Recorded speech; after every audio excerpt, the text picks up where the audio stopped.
Okay, so while we wait for others, sana po ay yung andito na. Kumain na po kayo. We are now four.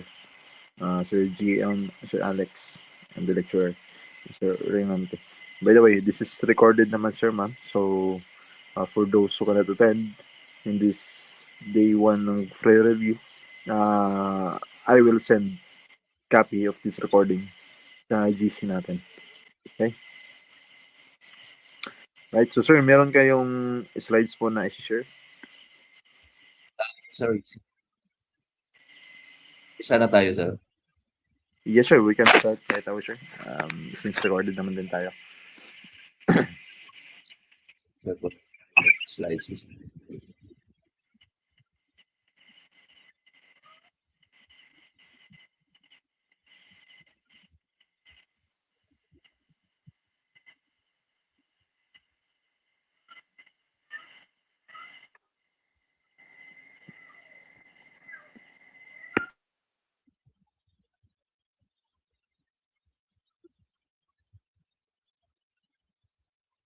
Kita niyo po ba, sir, yung slides na sinare ko, sir? Yes, sir. Kitang-kita naman po.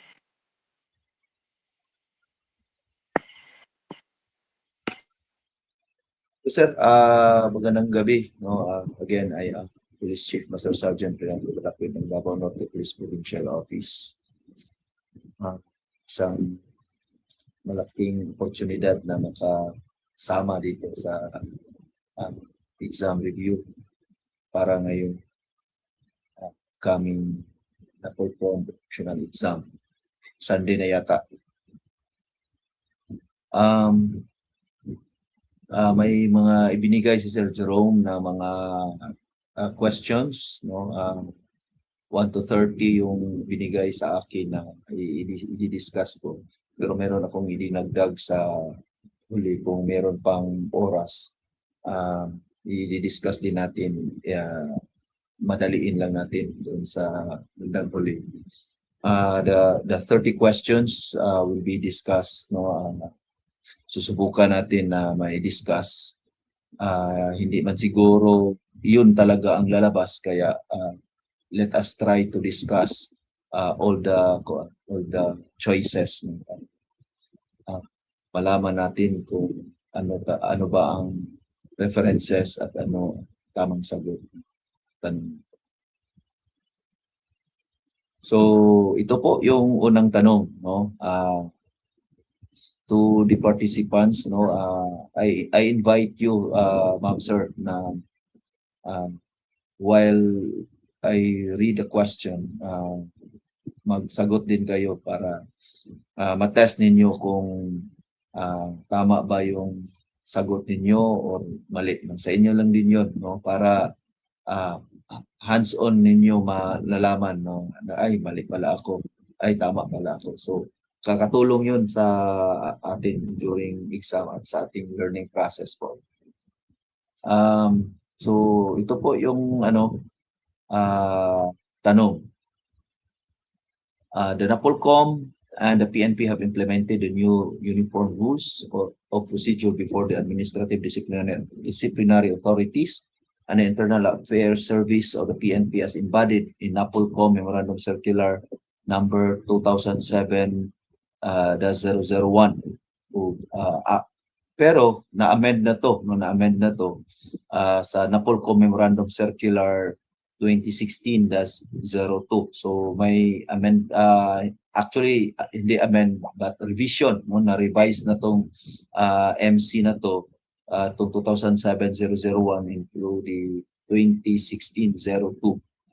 So hindi man masyadong malaki yung mga differences, pero meron talagang mga differences, no, sa by nature, no. More on procedural yung sa 2007, updated yung sa 2016. Sa function niya, established baseline disciplinary procedure. Yun yung baseline kasi, yun yung unang baseline na ginawa ng NAPOLCOM 2007. At itong 2016, more refined na siya, no? More refined na siya kasi ano na siya, mas pinadali, no, na mas pinadali at mas klaro na yung mga rules and procedures ng pag-conduct ng investigation. IAS rule defined but less detailed, strengthened and clarified dito sa 2016. Isa sa dapat nating tandaan dito sa MC 2016-02, yung reprimand ay nagiging part na siya ng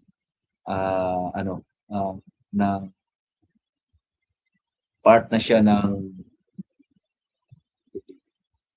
part na siya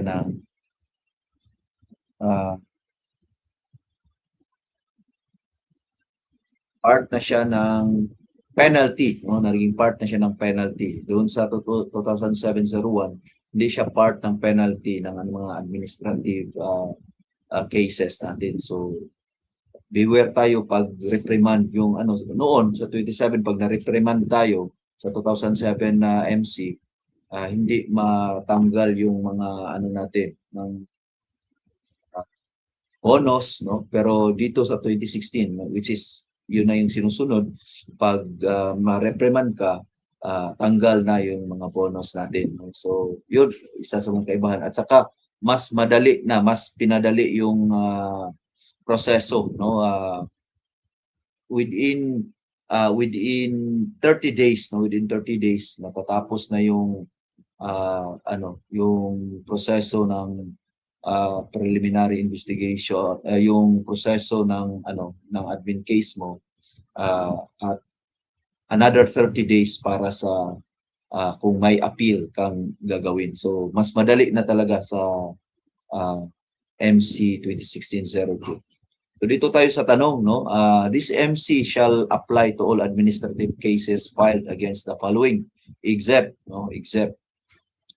So, patrolman recruits on PNP training program, PNP non-uniform members, PNP uniform members, PNP cadets.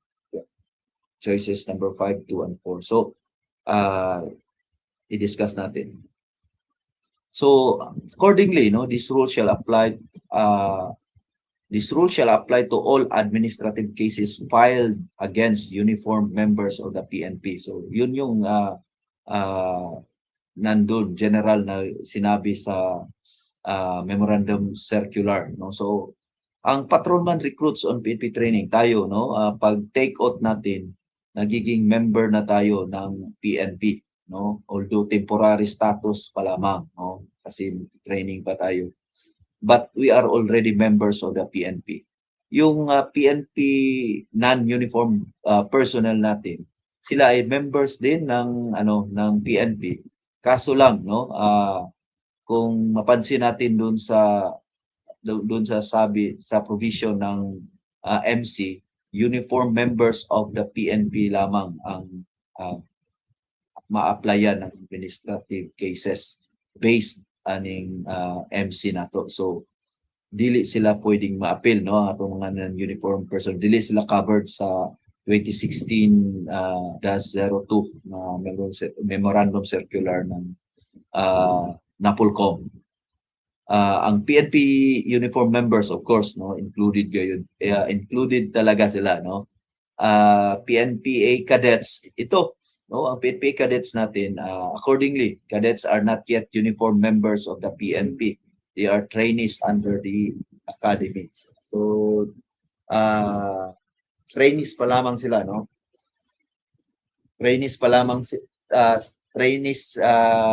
sila, no? So hindi pa sila members ng uniform members ng PNP, kaya the right answer is choice number 5, no? 2 and 4. So yun. Question number 2. Under this memorandum circular, who will be included in the investigation by the Internal Affairs Service when acts of brutality have been committed by CDM company during a rally?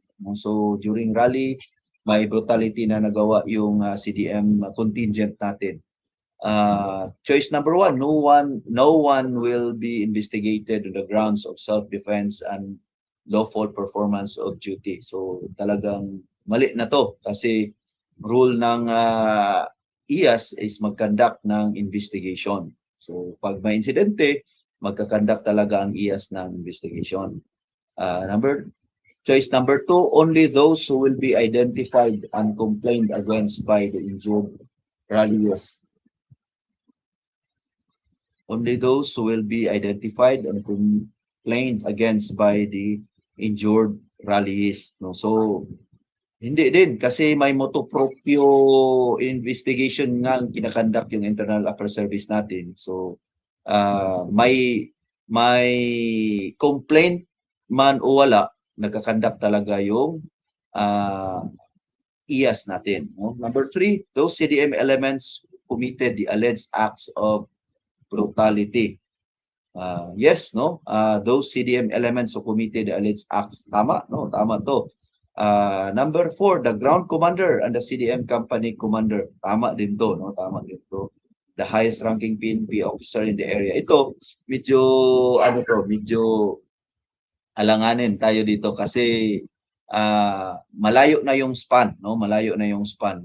Not unless directly involve yung highest ranking PNP officer ng area. So ano ba talaga ang answer? Parang dalawa yung tama dito. Tingnan natin, no? Dito accordingly, no? Dito sa choice number 4, the ground commander and choice number 3, only those who committed brutality. IAS includes not just perpetrators but also their survivors. So kulang, no? Kulang kung ano lang yung indirectly involved lang yung iimbestigahan. Kasi sabi ng section 2, rule 6 ng ng MC, inclusion of supervisor and superiors in IAS investigations. The immediate superior or supervisor of the personnel or units being investigated shall be automatically included in the investigation of the IAS to exclusively determine lapses in administration or supervision. So, yun. So, ang tamang sagot is the ground commander and the CDM company commander, no, is included, no? Kasi tricky kasi yung question eh. May term dito na included, no, included. Kasi given na talaga na yung involved ng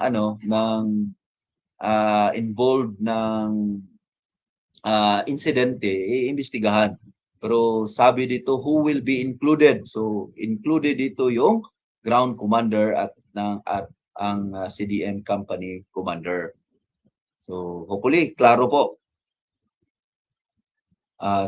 Number 3, under this memorandum circular, which of the following is considered an equivalent supervisor to the chief of police? No? So equivalent daw ng chief of police. Tingnan natin dito sa NAPOLCO memorandum circular. Diyan sa rule 2, Internal Affairs Service, section 1, paragraph J, equivalent supervisor. So dito, yung mga equivalent supervisor natin sa chief of police, nandito yung Chief Provincial Public Safety Company.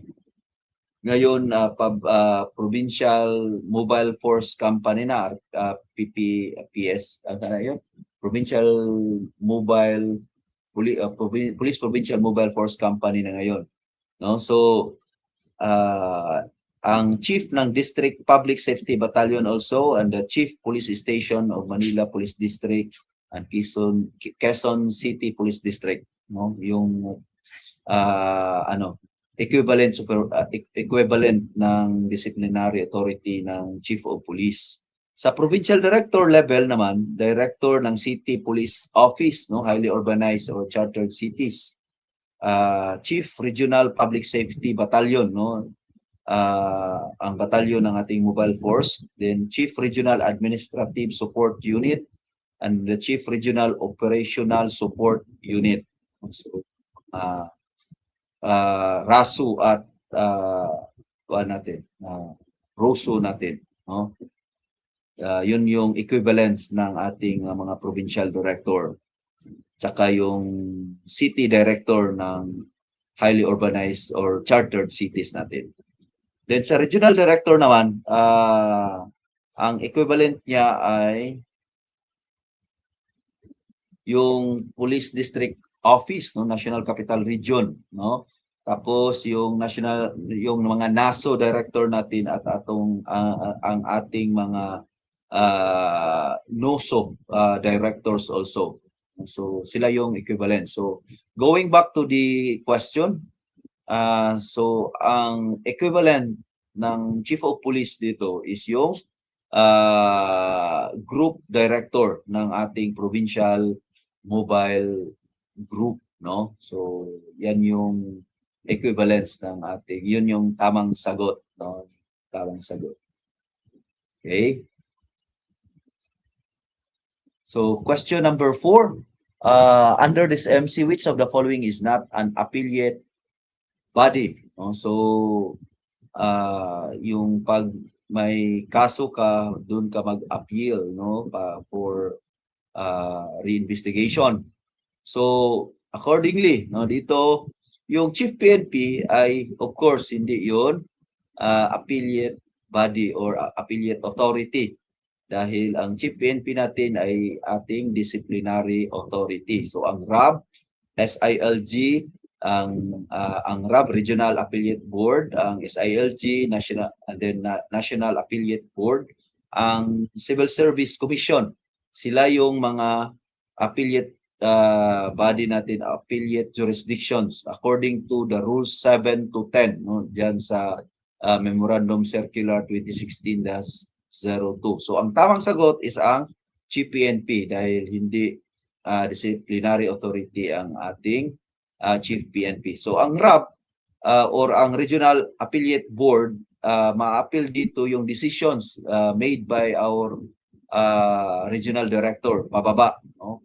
Doon natin i-appeal sa Regional Affiliate Board. Sa SILG, yung decision ginawa ng Regional at National Affiliate Board. Yung National Affiliate Board, yung decision na ginawa ng Chief PNP at ng Inspector General ng IAS. And then lastly, yung Civil Service Commission, yung mga decisions na ginawa ng SILG, na Polcom, NBank at ang ng National Affiliate Board, no? So yun, sana ma-recall natin to, no? Baka lalabas to yung mga affiliate bodies natin, saan natin i-appeal yung mga decisions, no, ng ating mga disciplinary authorities based sa mga investigations na ginawa. Next, under this memorandum circular, the willful and unjustified non-appearance of a PNP member before the court, pleb, and other bodies authorized by law to hear cases despite proper notice is considered as, so very tricky to na tanong, no? Very tricky to na tanong.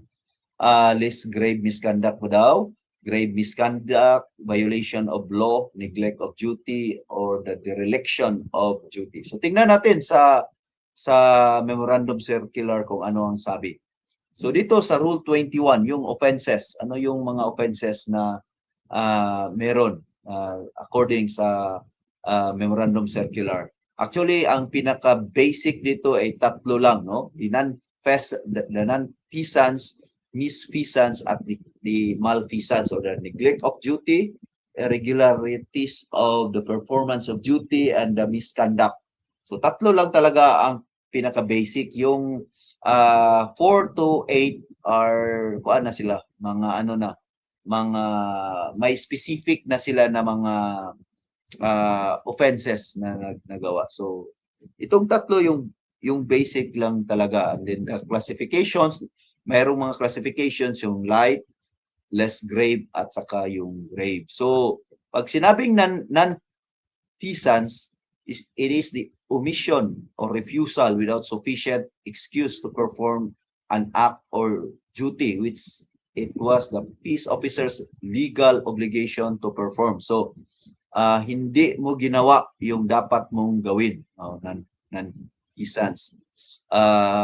sa misfeasance, irregularities, may ginawa ka, pero may mali sa ginawa mo, no? Sa malfeasance, mali talaga yung ginawa mo.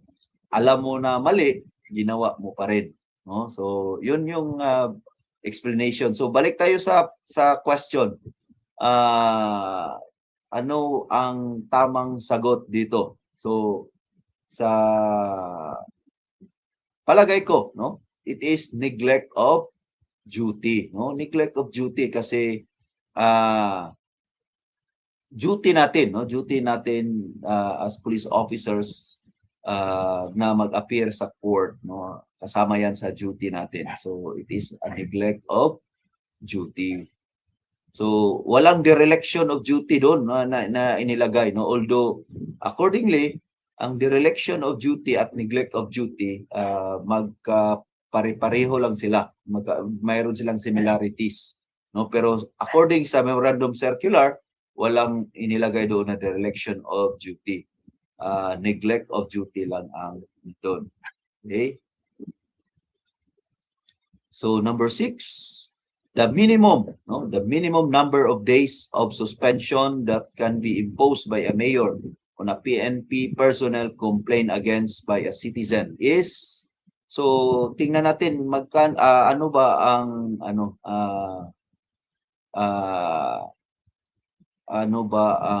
jurisdiction ng mga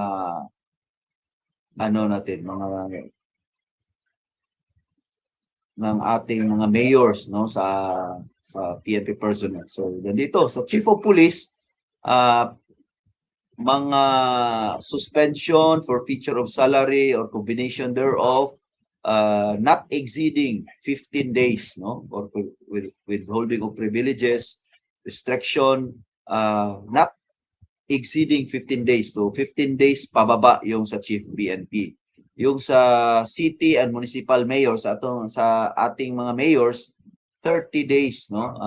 30 days pababa, pero no, not less than 16 days. So 16 days to 30 days yung sa mayors. Sa pleb natin, for period exceeding 30 days, no? Demotion or dismissal from service. So pwedeng dismissal sa mga pleb, no?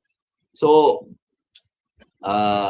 balik sa tanong, mayor natin. So ang minimum ng mayor is 16 days, no? 16 days ang minimum ng mayor natin. 16 days. 16 days to 30 days. Pag 10 days sa chief of police ito, ang 50 days sa pleb, ang 15 days sa chief of police din. Okay? So number 7, the end of Ramadan. Alam na natin to, Eid al-Fitr, no? Eid al-Fitr, hindi Fidel Fitr, hindi Eid al-Fitr, Eid al-Fitr. Number 8, which of the following is created by the government to investigate major anomalies that hounded the 9-year administration of former PGMA? Okay, made some research, no? Truth Commission, although siguro hindi na ito masyadong lalabas kasi matagal na to. Pero to give justice sa tanong, no? So Truth Commission. So hindi na tayo mag-deal ng tagal dito. Number 9, which of the following refers to the initiative associated with investigating alleged corruption and anomalies in flood control projects under the administration of Ferdinand Marcos Jr.? So alam naman natin, no, kasi bago lang to. So ICI, yung meaning ng ICI ay hindi Infrastructure Commission Investigation, kundi Independent Commission for Infrastructure. Again, Independent Commission for Infrastructure. Yan yung ICI. So yun yung sagot sa number 9. Number 10, which are the 3 branches of our government that are independent and act as check and balance of each other? So na-discuss to kanina ni Ma'am, no? Branches ang iyong hinahanap. So minsan may mga tanong diyan sa exam natin na may mga hint na sa question pa lang, may mga hint na no? So makikita natin dito three branches sa choices. Yung choice number 5 lang ang may mga branch na nakalagay, no? So bibigay na yan ng hint sa atin, no? Although we have to check also. So the answer is the correct answer is choice number 5. Number 11, a friend of a suspect who is invited to shed light on a case during a custodial investigation must be informed of his right to kung sa man na right. Again, no, friend lang ni hindi ang hindi ito ang suspect, but this is only the friend or a friend of the suspect, no? So ano ba ang sabi, no? Ano bang sabi sa ating batas, no? Accordingly, the right applicable in custodial investigation is grounded on our Philippine Constitution.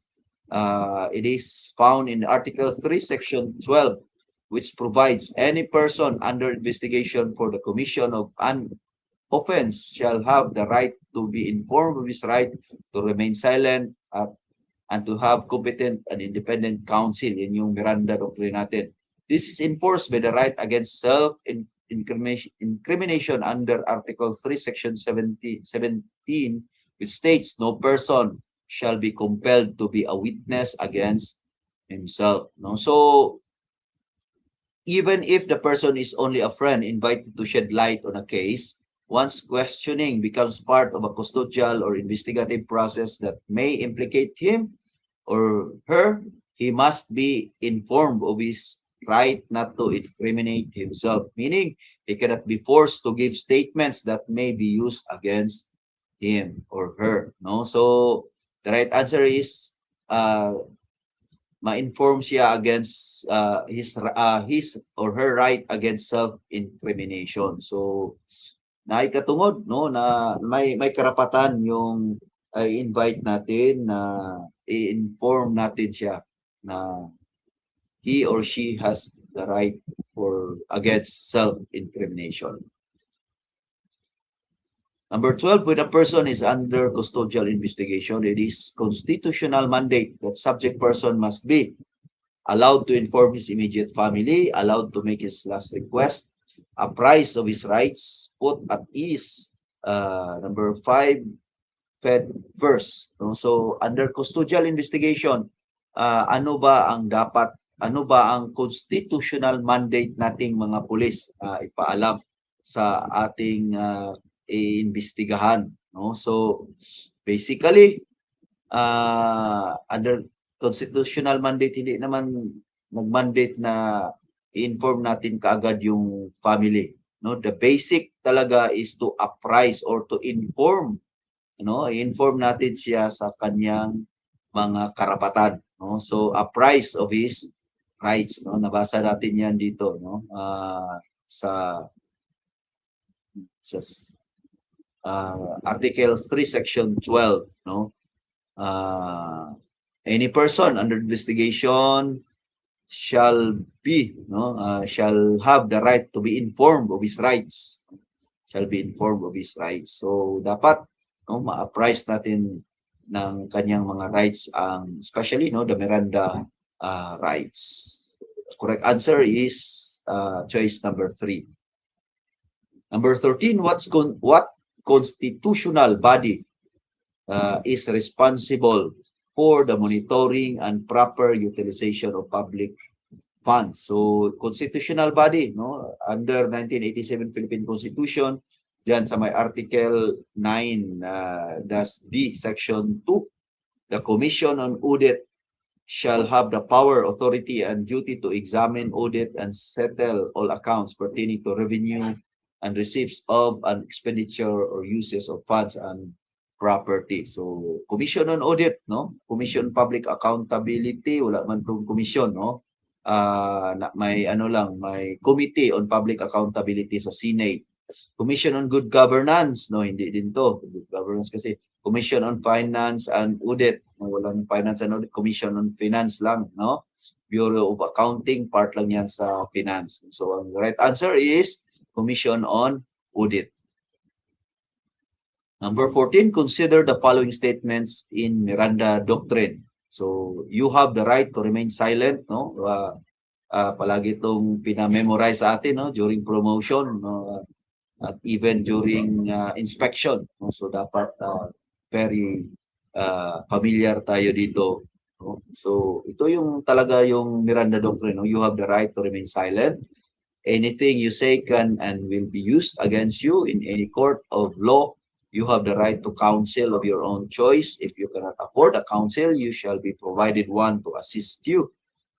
And of course, no, tatanungin natin kung naiintindihan ba niya ang kanyang mga karapatan. No? So based on the above, which of the following is the most accurate? Of course, no, all statements are true. No? Tama naman lahat. Not unless may napansin kayong mali dyan. Pero para sa akin, no, tama naman lahat statements. Yun yung ating Miranda Doctrine. So ito, no, the Miranda Doctrine natin. The right to remain silent, no, nandyan yan sa ating Article 3 ng ating Philippine Constitution, sa Section 12, no, 1 and 3. And nandyan din sa Republic Act 7438. A person under custodial investigation must be informed of the following rights: right to remain silent, right to competent and independent counsel, and right to be informed of these rights. Also, warning must be cleared, no, explain language understood by the person. Naintindihan ba nila yung mga karapatan nila, yung sinasabi natin? Next, question number 15. For a continuous service of 1 year, a PNP members is entitled to a maximum of ilang leave daw, no? Ganda to, no? For a continuous service of 1 year, a PNP member is entitled to a maximum of, tingnan natin doon dito sa PNP Memorandum Circular number 2017-008, Comprehensive PNP Policies and Guidelines on Leave, no? Accordingly, dyan sa may general guidelines natin, PNP personnel, whether permanent or temporary, who render work during the prescribed office hours shall, after 1 year of continuous, faithful, and satisfactory service, be entitled to 15 days vacation and 15 days sick leave with full pay exclusive of Saturdays, Sundays, and public holidays. No? So,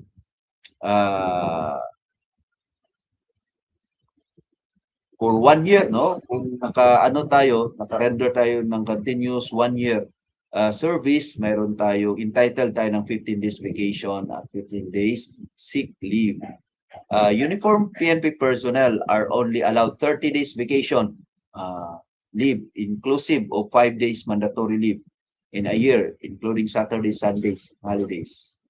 So, itong mga vacation leaves shall be cumulative in any part thereof, which may not be taken within the calendar year in which earned may be carried over to the succeeding year. So, pwedeng ma-accumulate natin, no? Kung hindi natin nagamit yung mga vacation leaves natin. So, we are entitled of 30 days vacation leave kasi 15 days vacation leave, then 15 days sick leave. No? So, mayroon tayong 15 days vacation leave.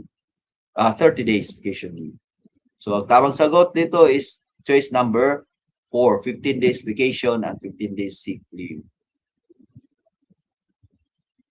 Number 16, PSSG Gibson is happy that his son was appointed as patrolman, and so he plans to retire from the police service for health reason. Upon completing his 20 years in service, how much will be his monthly retirement pay? So, 20 years, no? Magto 20 years dyan, no? Paano ba i-compute yung magiging retirement pay natin, no? So, tingnan natin. So, ito, according to Republic Act 8551, Section 75, the monthly retirement pay of the Philippine National Police personnel is 50% of their base pay and longevity pay or pay after completing exactly 20 years of active service. So pag 20 years pala, 50% ng ating base pay plus plus ating long pay natin. So 50-50, 50 ng ating base pay, 50 din ng ating long pay. So for every year of service beyond 20 years, this percentage increases by 2.5%, reaching a maximum of 90%. So hanggang 90% lang talaga, walang magwa 100% ng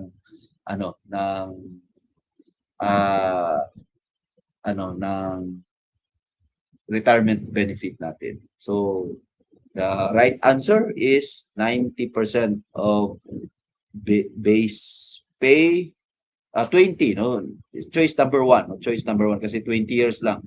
20% of base pay and long pay ang makukuha ni PSSG Gibson. Number 17, a PNP member who benefits from his association with known gambling lords, smugglers, then maintainers, drug lords, and crime syndicates may be charged with.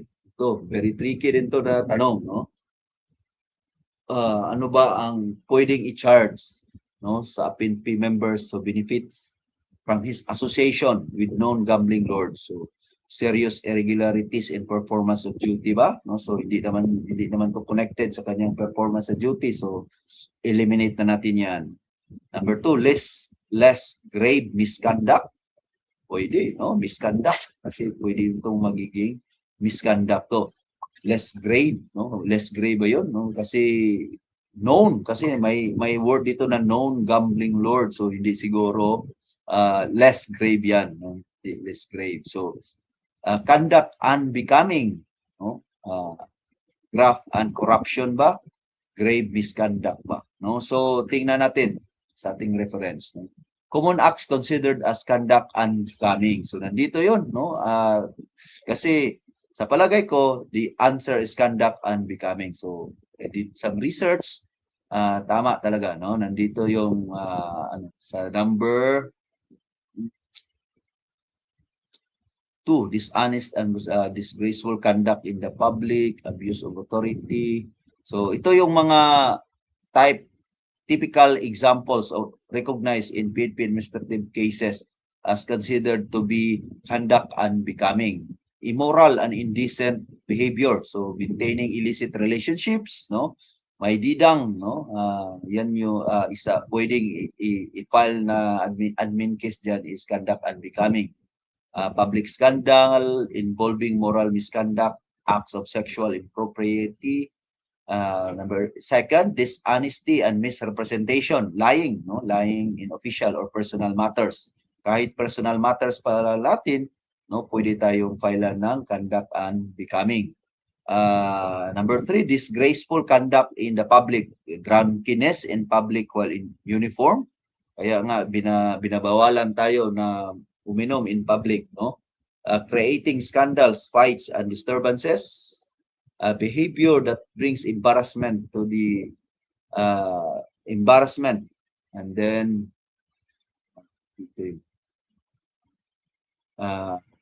abuse of authority, using rank to intimidate or harass, improper dealings with civilians.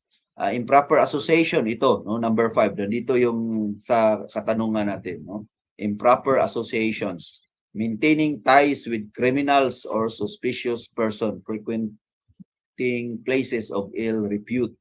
Then even on social media, posting offensive, indecent, or unprofessional content. Pwede sa conduct unbecoming. Publicly criticizing the organization in a damaging way. So pwede yan sa conduct unbecoming.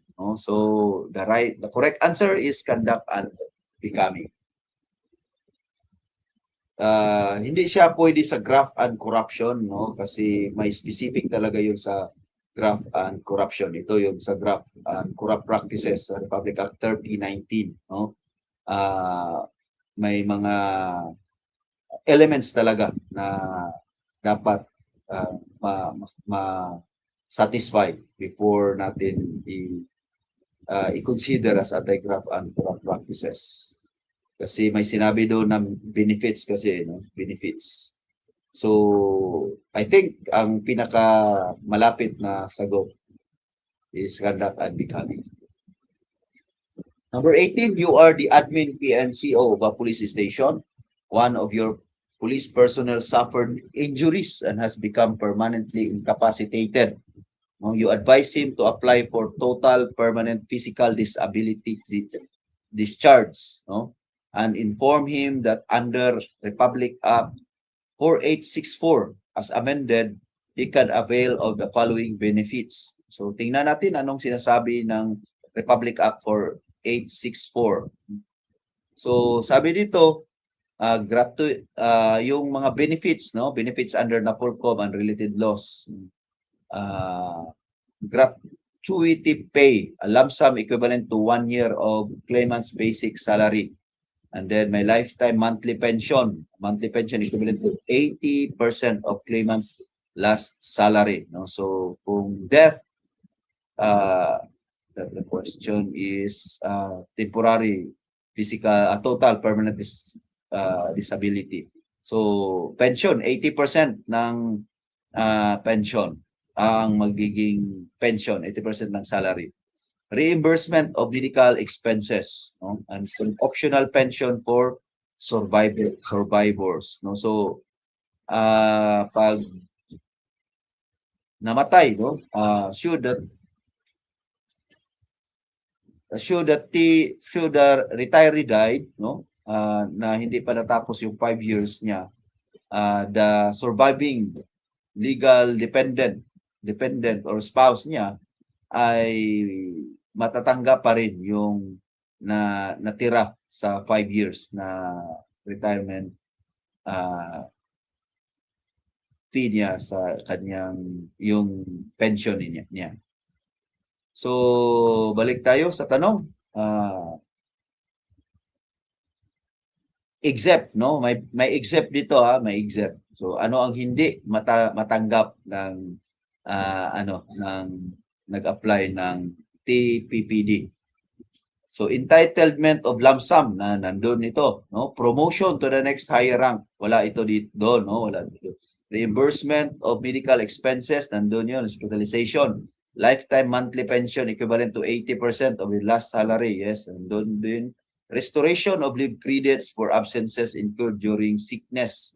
Hindi ito sinabi pero matatanggap ito doon din dito ng ating retirees sa atin pag nag-retire tayo. So the correct answer is promotion to the next higher salary. Hindi yan kasali dito sa TPPD, the guidelines natin. Number 19, Police Corporal Carino, who is one of your personnel, died while responding to a robbery incident. Ito, namatay. No? You inform his widow that under Republic Act 8464 as amended, that she is entitled of the following benefits. Again, exempt. So, ano ang exempt dito sa mga choices? No? Tingnan muna natin ang Republic Act 8464. So, according sa Section 21, no? Absence during any member of local police force agencies injured while in the performance of duty or contracts sickness, disease arising from performance of duty.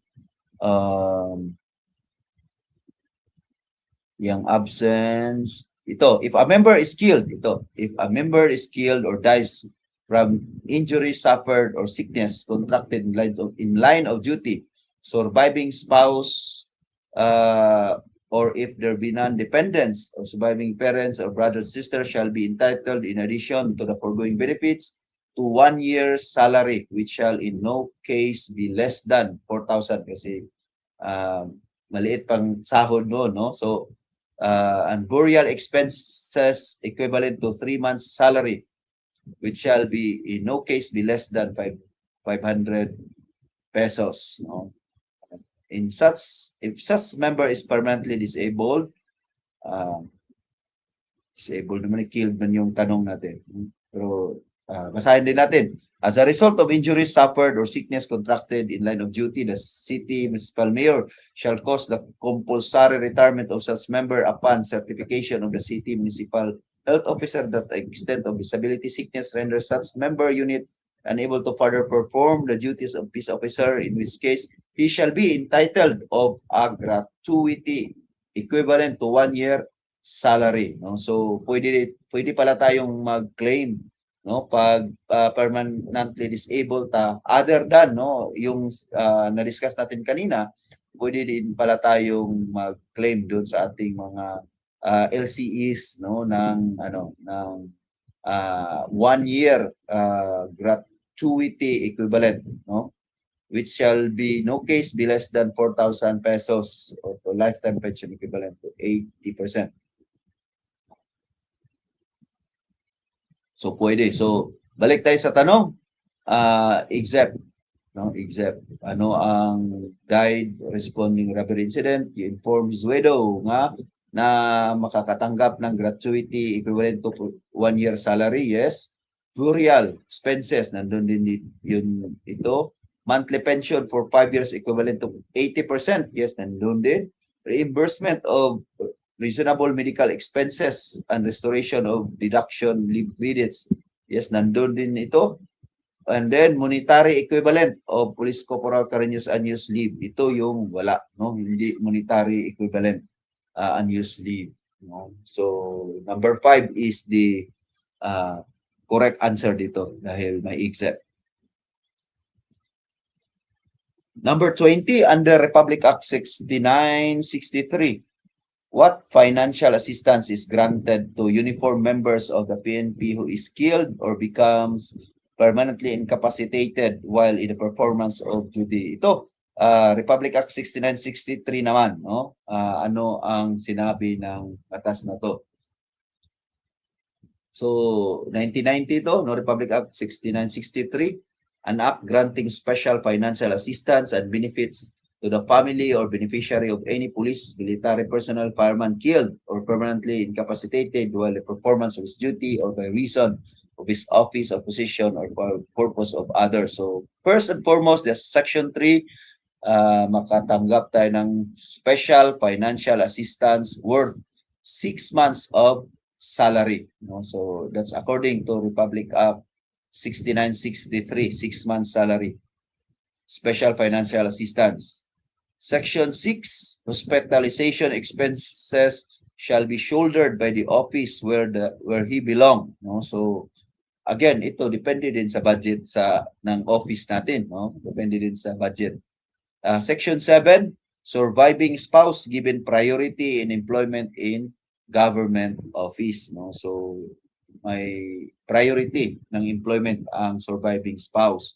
And then Section 8, all surviving children given tuition scholarship. So yun yung apat, no? Yun yung apat na apat na mga benefits na makukuha. So balik tayo sa tanong, burial benefits meron, housing benefits yun yung wala, no? Hospitalization meron, educational scholarship meron, restoration of leave credits and absence of accrued during services meron yan, no? So ang wala is the housing benefits, no? So be familiar lang po tayo. Number 21, the minimum number of days of suspension that can be imposed by pleb on respondent PNP personnel in a citizen's complaint is kanina na-discuss na natin to, no, di ba? Yung mayor is 16 to 30 days, yung chief of police is 15 days pababa. So ang pleb is 31 days pataas, no? So yung minimum, no, kasi dahil may word dyan na minimum is 31 days, no? 31 days. So nag-umpisa sa 31 days pataas yung pwedeng impose na suspension ng pleb natin. So medyo mataas na pag pleb na pwede nang ibigay ng pleb. So ito, no, Chief of Police 15 days, City Mayor 16 to 30, pleb 30 days. So, minimum or period exceeding 30 days. 30 days and above. So, again, Chief of Police 15 days below, City Municipal Mayor 16 to 30 days, then 31 days pataas, no? 31 days pataas pala, 31 days pataas yung sa pleb. Okay? So question number 22, Republic Act 6975 as amended by RA 8551 provide disciplinary mechanism to handle cases of PNP personnel. It further created bodies where any aggrieved party may file an appeal to question a decision of a disciplinary authority. What are these bodies? So affiliate bodies to, no? Affiliate bodies, no? So from the question itself, no, mayroon na tayong hint kung anong hahanapin natin. So affiliate bodies kasi mechanism, uniform personnel, it further create bodies where any aggrieved party may file an appeal, no? Appeal. So the correct answer dyan is the national and regional affiliate boards of the NAPOLCOM. Meron pa yung iba, no? Meron pa yung diniscuss natin kanina, yung SILG, yung Civil Service Commission, no? Pwede doon mag-appeal. No? So ang CPNP, in any case resolution of the DIDM, ang CPNP hindi yan affiliate body, hindi yan yung authority, no? Disciplinary authority. Kasama din ng ating RD, no? Ang pleb din, no? So ang tamang sagot is number 1. Number 23, the findings and recommendations of a summary hearing officer is submitted to, saan isinasubmit? Sa Chief Personnel Division of Issuance of Appropriate Orders ba? Sa Legal Service, Concerned Summary, RABNAB, Chief Investigator Division for Recording. So ang tamang sagot dito is Concerned Summary Dismissal Authority for Approval, no? So after ng investigation, no, ng hearing officer natin, isa-submit sa Concerned Summary Dismissal Authority sa ating PD, COP, sa RD, na yun yung dismissal authority, mga authority natin. Number 24, the PNP Complaints and Grievance Machinery covers grievances of uniformed personnel against the following, except na naman, no? Except na naman. Circular rules and policies, peers, supervisors, subordinate, abusive mayor. Circulars and rules and policies. So pag may grievances ka sa mga circulars, mga policies, like sa mga pinagagawa sa atin, no?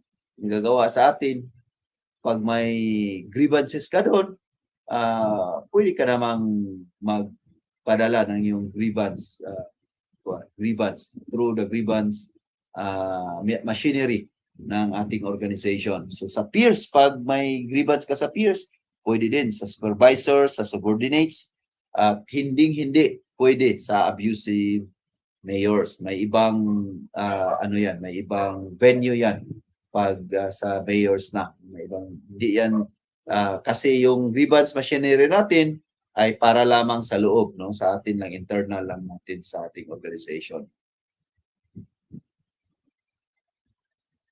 Pag abusive mayors, pwede doon sa DILG, no, DILG pwede. O sa ombudsman, pwede doon. Number 25, although PSSG Reyes is one of the most experienced investigators and despite appeal made, the Chief of Police recommended his nephew, Police Corporal Ramos, to take up the FBI investigation course. The best course of action for PSSG Reyes is to file before the Deputy Chief of Police complaint before NAPOLCOM, complaint before the regional director, grievance before the provincial director, none of the above. So complaint ba kaagad? No? So pwede sigurong grievance lang na saan niya ipapile kasi chief of police yung papailan niya ng grievance is doon sa provincial director, no? So doon sa provincial director kasi yun yung higher, no? Kapag magpa-file tayo ng complaint or grievance doon sa higher ng yung kino-complain natin. So provincial director. Correct answer is item number 4.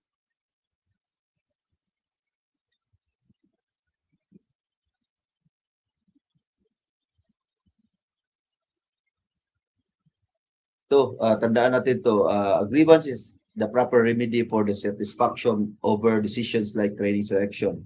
It follows the chain of command and allows resolution at the lowest appropriate level. Filing directly with higher bodies like NAPOLCOM is premature unless internal remedies are exhausted. So, pag hindi talagang gumana sa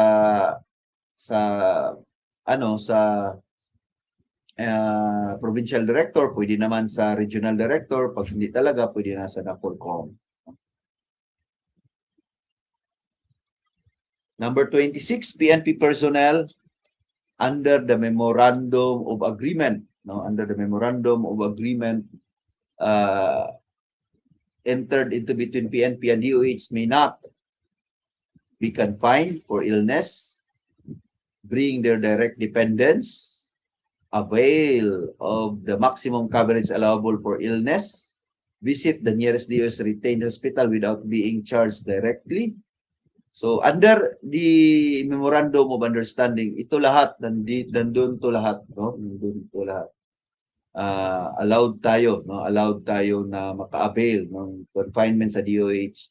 Hospitals for treatment, bring dependents, avail coverage under existing PNP policies, seek treatment, visit DOH as usual subject to guidance. So the correct answer here is number 5 kasi dito nga no may dyan sa MOE na yan pag PNP personnel yung nag-seek ng hospitalization ay talagang binibigyan ng dapat ng attention doon sa mga DOH retained hospitals natin. So the correct answer is item number 5, none of the above. Number 27, PCMS Cruz plans to retire from the police service after 38 years of dedicated service. How much will be his monthly retirement pay? So, na-discuss natin to kanina, no? 38 years in service, no? Grabe. 38 years in service talaga. So,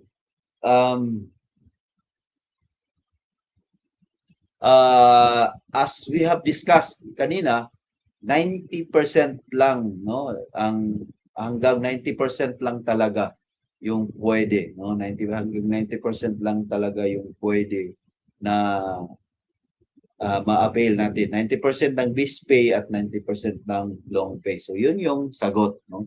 Yun yung sagot. Again, 20% yung magsisimula sa 20%, no? 20% magsisimula sa 20% na 20%, 50% sa 20 years in service, then 2.5 mag-i-increase at 2.5 every year until 90% ng ating base pay at long pay natin. So number 28, under RA 7438, the police investigator must observe the following rights of the arrested person during custodial investigation, except the right to. So again, no, Miranda natin, review natin yung Miranda doctrine natin. Be visited by immediate family or Miranda doctrine at saka ito, no, 7438 at saka doon sa ating constitution, no. Be informed of such rights, counsel of his own choice, bail and speedy trial. So ito, no, and then remain silent, no, Miranda doctrine, and yan. So sa lima, no? Sa lima, makita natin itong bail and speedy trial. Although may sinasabi na right for a speedy trial, pero hindi yan, wala yan doon sa Republic of 7438, bail and speedy trial. So ang tamang sagot dito is item number 4. So ito lahat, itong immediate family, bisita ng immediate family, inform such rights, counsel his own choice, remain silent sa RA 7438. Ito, dito. So, fundamental rights, inform of his rights, proper procedure, right to visits, no? Family, lawyer, doctor, religious ministers, custodial includes role of counsel, penalties, violation of the purpose. So, nandyan sa Republic Act 7438. Number 29, under the PNP Reform and Reorganization Act of 1998, RA 8551, the PNP is national in scope, civilian in character, is administered and controlled by a National Police Commission, shall be a community and service-oriented agency. So, all of the above. True yan lahat, tama yan lahat, no? According sa Republic Act 8551. Dito yan. No, an act providing for the reform of the reorganization of the Philippine National Police. Ito yung Biblia natin, ito yung nagawa sa atin na naging PNP, no? Nandyan sa section 2. It is hereby declared the policy of the state to establish a highly efficient and competent police force which is national in scope, civilian in character, administered and controlled by a National Police Commission. It shall be a community and service-oriented agency responsible for the maintenance of peace and order and public safety. The PNP shall be organized to ensure accountability and uprightness of police exercise of discretion, as well as to achieve efficiency and effectiveness of its members and units in the performance of their function. So, be familiar lang tayo, no? Be familiar lang tayo kasi ito yung Declaration of Policy and Principles sa Republic Act 8551. 8551. Yun yung apat, no? National in scope, civilian in character, administered and controlled by the National Police Commission, and shall be a community and service-oriented agency. So, yan yung ding rason kung bakit involved tayo sa mga activities, mga community-based activities, no? Kasi nandun yun sa Republic Act 8551. Question number 30, under the title 8, section 63 of Republic Act 8551 pa rin. Which of the following is not among the powers of the city mayor over the PNP? Saan dito yung wala, hindi kasali sa power ng city and municipal mayor over the PNP. So, tingnan muna natin, no? Tingnan muna natin yung section 63 ng 8551.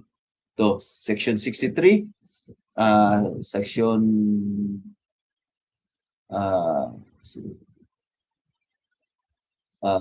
other powers in the PNP authorities.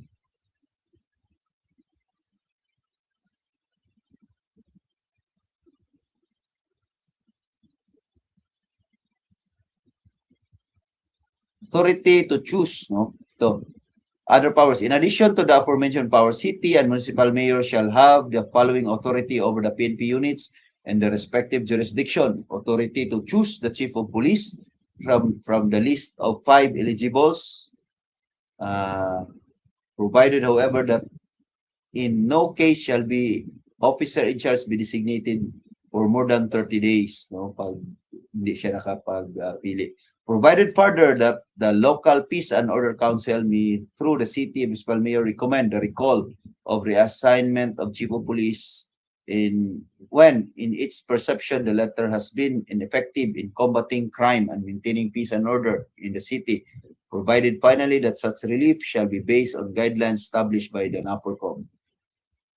Second, authority to recommend to the provincial director the transfer, reassignment of or detail of PNP members outside of their respective city or town residence. So pwede tayong ipa-reassign ng ating mga city mayors or mga mayors natin.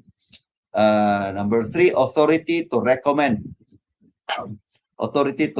from a list of eligibles previously screened by the Peace and Order Council, the appointed new members, no?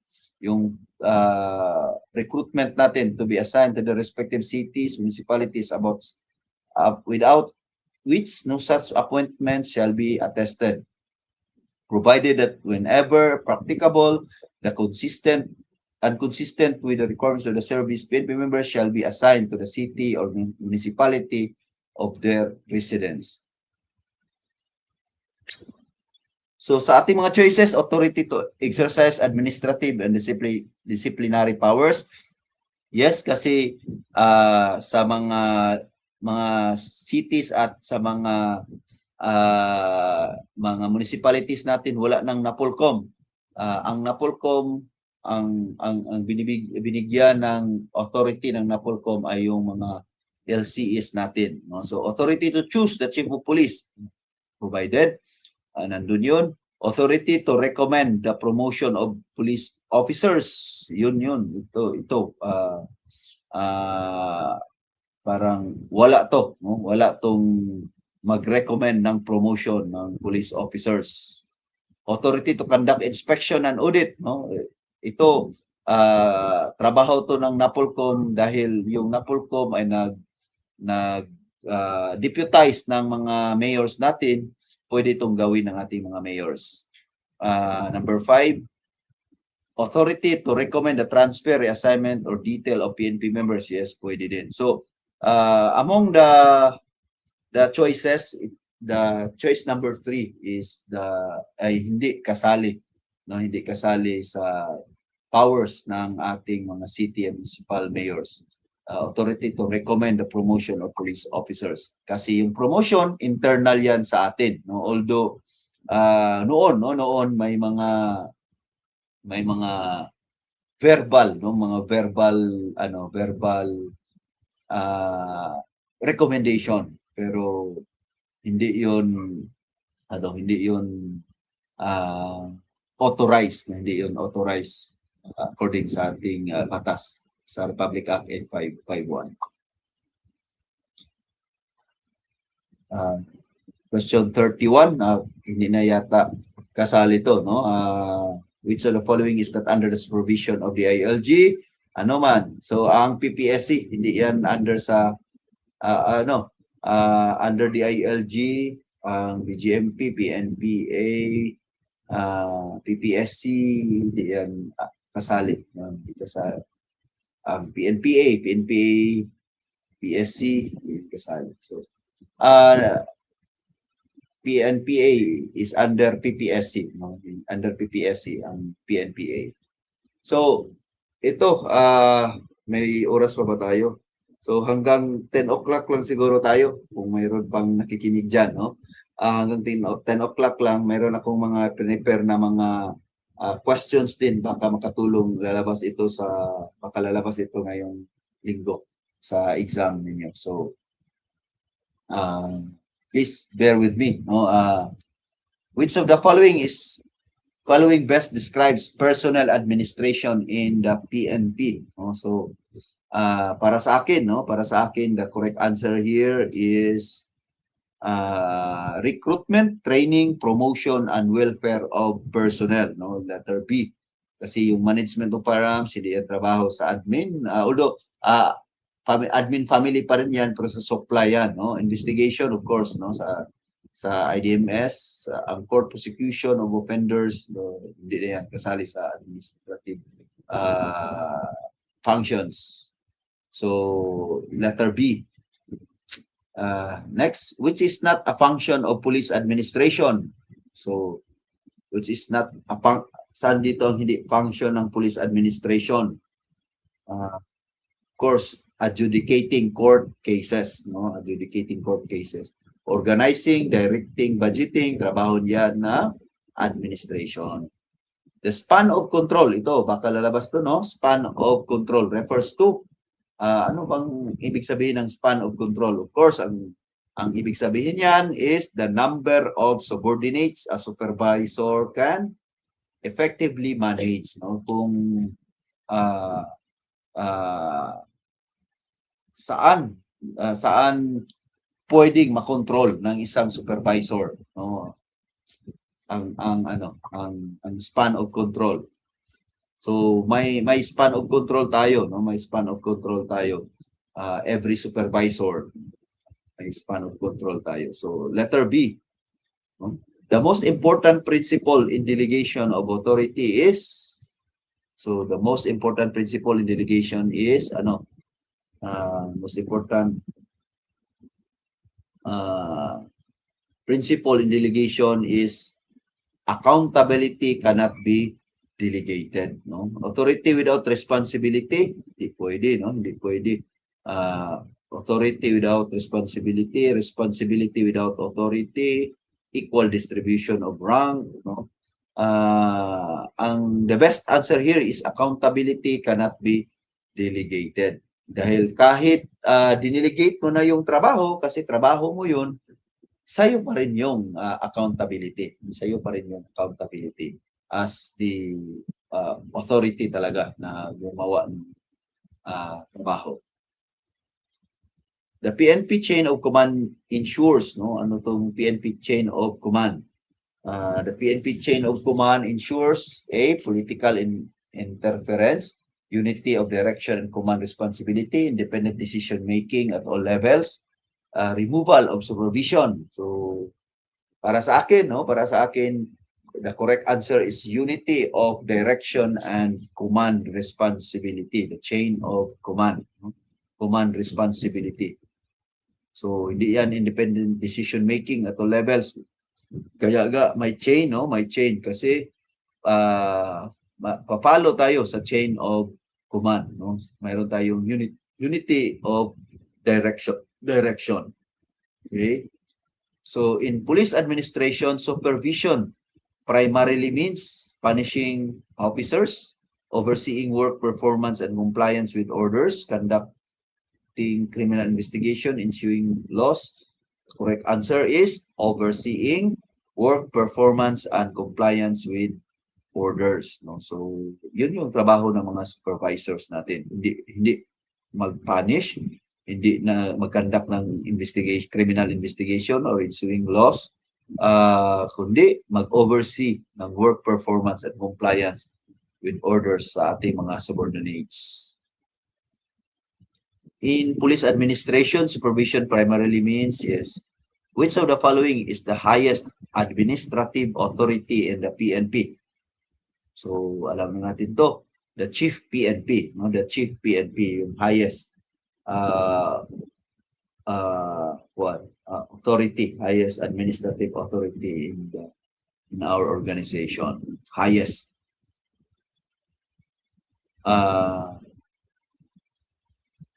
Which function deals with allocating financial resources in the PNP?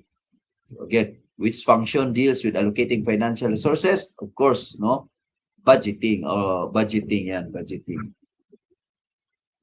Di planning, di staffing, di organizing, di budgeting yan. So itong mga terms na to, part ito ng ating administrative function. Admin functions to. The principle of unity of command means one officer may have multiple supervisors. Each subordinate reports to only one superior. All officers report directly to Chief PNP. Command decisions are made collectively.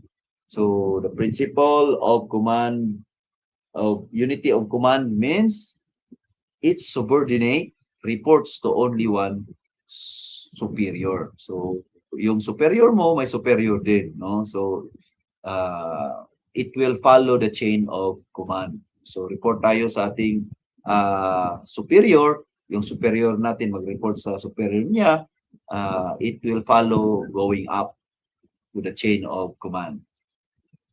The purpose of police discipline is to Ano ba ang purpose ng police discipline? To punish lang ba? Hindi, no? The purpose is to ensure compliance with rules and maintain order within the organization.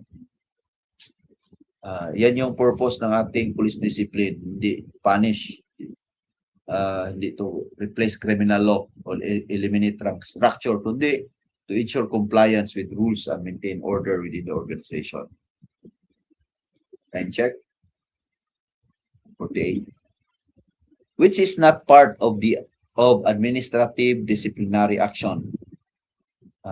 Administrative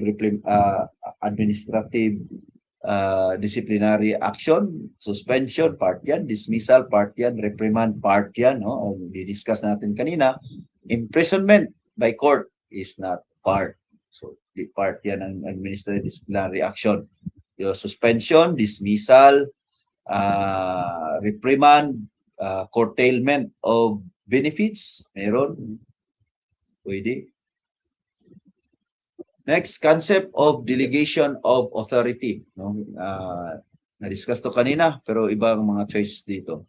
So, the concept of delegation of authority, transferring responsibility only, transferring authority and assigning responsibility, transferring punishment power, eliminating supervision. Para sa akin, the best answer is transferring authority and assigning responsibility. Delegation of authority kasi, no? Delegation of authority. So, ita-transfer mo yung authority and assigning. Kasama na din doon yung responsibility, no? Pero, yung accountability, kasali ka pa rin, no? Kasali ka pa rin. Hindi pwedeng i-transfer mo yung accountability. Hindi pwedeng magugas kamay ka. Okay. The main objective of police reporting system is to, of course, no, to provide accurate information for decision making, no, and accountability. Yan yung main objective ng ating police reporting. Di lang to increase paperwork, no, to replace field operations, dili admin action, hindi, to provide accurate information for decision making and accountability. Efficiency in police administration is best defined as doing tasks quickly regardless of quality, achieving objectives using minimum resources without sacrificing quality, increasing manpower, focusing on arrest only. So efficiency means efficient tayo sa sa mga resources natin na na-achieve natin yung objectives natin. So letter B. Na-achieve natin yung ating mga objectives na minimum yung resources na nagagamit natin. Next. Yun na. No? Yun lang na idagdag natin questions. Hopefully, makakatulong sa exam. Sa experience ko, no, sa examination, maganda talaga na magiging relax lang tayo, no? Kung meron mang exam ng second class at first class, doon kasi yung may essay questions, no? Doon kasi yung may essay questions. Tip lang para sa inyong mga katropa, no, mga kasama. Pag sagot natin kasi kadalasan doon nahihirapan yung tropa. Sa experience ko, yung tanong, sagutin mo yung tanong, magbigay ka lang ng suporta kung bakit din yung sagot mo para may laman, may reference yung nagiging sagot mo, nagiging action mo kung yung hinihingi doon is yung action yung actual action mo sa sa isang sitwasyon. ibigay mo yung reference. Bakit yun yung sinagot mo? Yun yung sinagot mo. And as much as possible, make it short. Huwag taasan masyado. Mga 3 to 5 sentences lang. No? 3 to 5 sentences lang ang isagot mo. Hindi yan babasahin na masyado ng yung mataas na yung sagot ng essay natin. No? As much as possible, short lang. Basta nandun yung ano yung gagawin mo. Usually kasi yung mga tanong is practical eh. Practical yung tanong. Nandun yung action ng gagawin mo at saka yung basis or yung reference bakit yun yung gagawin mo.